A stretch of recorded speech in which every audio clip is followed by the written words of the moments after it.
Hi everyone, and welcome to the Khepra Q&A. Thank you for your questions, and now I present the answers.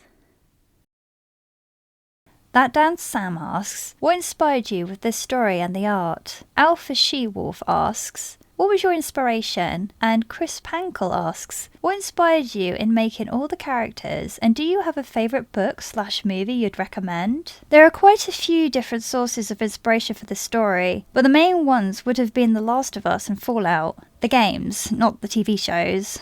Though, admittedly, I did enjoy the shows and would recommend them.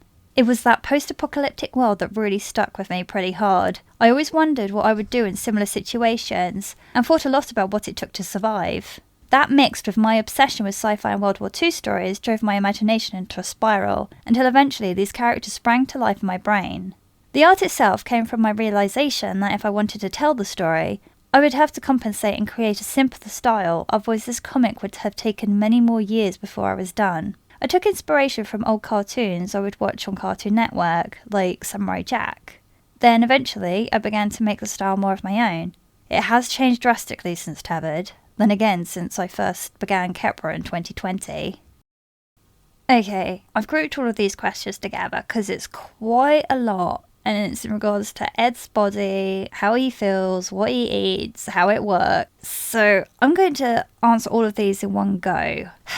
Bear with me. First off, Ed still remembers what it was like to be in a human body through the shared memories of UN. So though it was strange for him to be able to feel his environment again, taste food, smell, and hear in a more human manner, it wasn't as shocking as he initially had anticipated. It was more like riding a bike after perhaps being in a coma for a decade. The strangest sensation for him was actually being able to feel what it is like to walk and run. That was something Ewan had no memories of, so he was a little wobbly on his legs to begin with. This included a lot of tripping up and scraped knees, but he got there in the end. If he were to have a favourite new experience, he'd definitely suggest it'd be intimate moments of Kara. As to what? Well, that's between them. When it came to shaving, Ed didn't need to worry about this. He wasn't designed to grow a beard due to the complications around too many functions in the mouth area of the biomechanic design. His hair only grew at the top of his head and slightly around the genital area. What's important to know is Ed's body is the first and only one of its kind. In the Khepra world, many excellent scientists developed different body parts, but no one had put these designs together in one full-blown working system. This was also funded by Mother as part of the Khepra project, and appointed to Dr. Patrick Campbell, who worked with Dr. Quinn Cooper Singh at Syntech. Dr. Campbell was one of 3 top biomechanic technologists in the world. Unlike Mother's biomechanical replica, his prototype had fully functioning organs, whereas hers was a simple avatar which allowed her mobility in the real world. So with that being said, for Ed, eating and drinking took some getting used to. Not only did he have a hard time with bodily functions becoming accustomed to digesting, he also had issues with taking to different substances, meaning he can't drink alcohol or anything hazardous to his body as it would instantly reject it as a threat. For the food and drink he can have, he thoroughly enjoys burgers, though not as much as chocolate hobnobs dipped in a good old cup of tea. The downside of his body, well, I say downside from Ed's perspective, is that he ages a lot slower than naturally born humans. Kara died at the age of 87 years old, while Ed lived an additional 42 years, eventually dying at the age of 129. These extra years weren't welcomed by Ed, but played on his fear of dying. Ed doesn't really know what he is, and though he doesn't think himself as particularly religious, he would fear that if he died and souls do exist, would he even have one to join Kara in an afterlife? Eventually, Faith's granddaughter Alyssa helps Ed to find peace and join his family in eternal rest. Introverted Tanuki asks, how will Kara and Ed deal with their trauma? Lennon Rook asks, do Ed and Kara get married in the future? Ed and Kara were not the only ones dealing with trauma after the drop war began and when it ended, so support was barely a stone's throw away for the survivors. However, Ed and Kara were very much there for each other when things became too much, and Kara suffered a bit more in regards to PTSD than Ed did. The benefits of being in a medical droid's body for so long, and having learned all the basic training they were programmed with, Ed instinctively learned Kara's triggers and knew how to aid her her when it became too much. Coinciding with this was the love and support from the Bailey family, who took Ed and Kara in without question and with open hearts. This leads on to the subject of marriage. You might be happy to know that Ed and Kara do in fact get married, and as Ed doesn't have a last name, Nigel and Maria gifted him with theirs, so they became Mr. and Mrs. Bailey, much to the delight of Faith, who claimed she always knew they would become part of a devoted tribe eventually. So in the next section, I have quite a few questions about the story. What I wish I could include, how it compared to Tethered,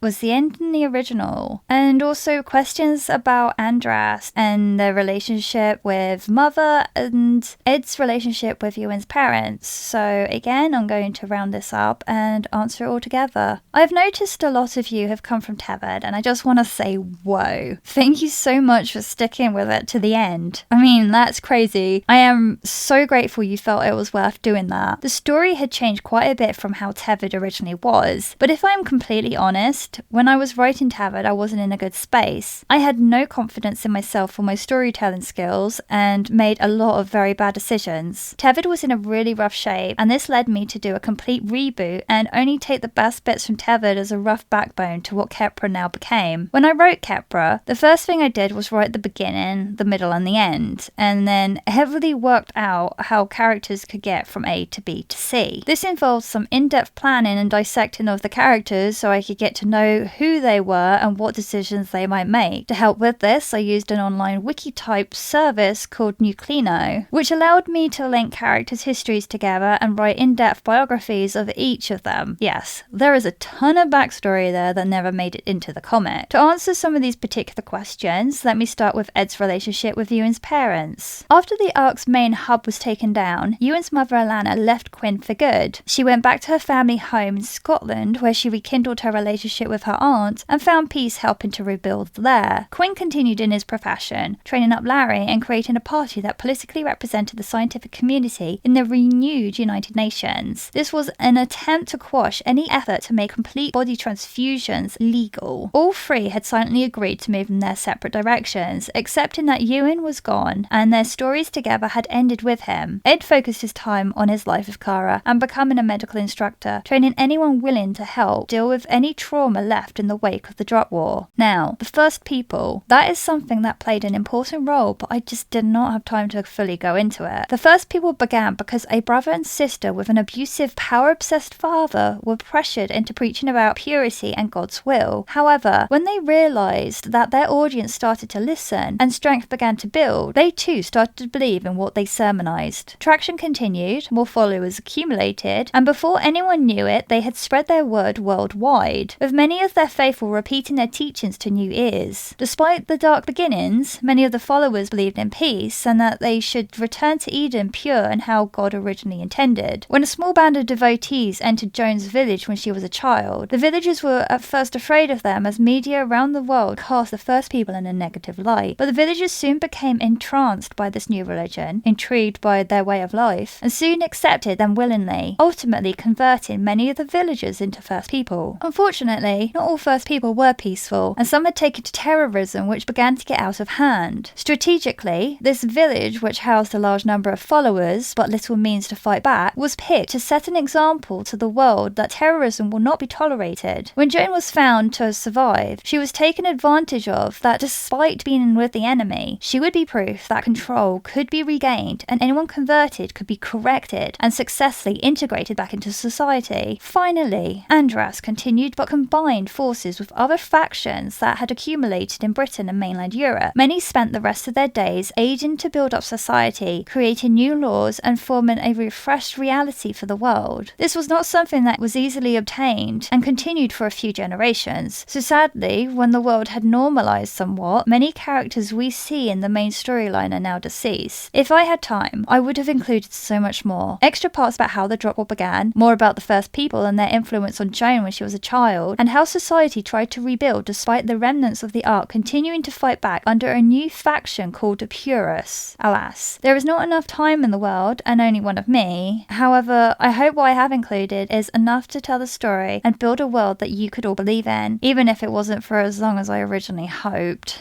Zanexel asks, why did Mother want Ed, and how did that split apart both factions so badly? A mother and father wanting their son back versus what Mother wanted seems unusual for a World War III situation. Stepping back a little to 2153, Ewan Cooper Singh is born. He was shortly diagnosed with multiple health issues, and his parents were told that he would not live past the age of 20. This set Quinn and Alana in a spiral, separate spirals, but they dealt with it in their own way while trying their best to support one another. Alana trained to be a nurse to specialise in Ewan's needs, while Quinn made a running start on early concepts for the Khepra project. Quinn's determination and obsession helped to send his career on an upward trajectory. However, funding became a major issue, and soon many investors dropped out. This forces Quinn into a corner and fuels his desperation, that he approaches the ARC Foundation in hopes of speaking with Joan Rothers, suggesting that the technology he is developing could breathe new life into the many vulnerable victims who had lost limbs, become paralysed, or left in comas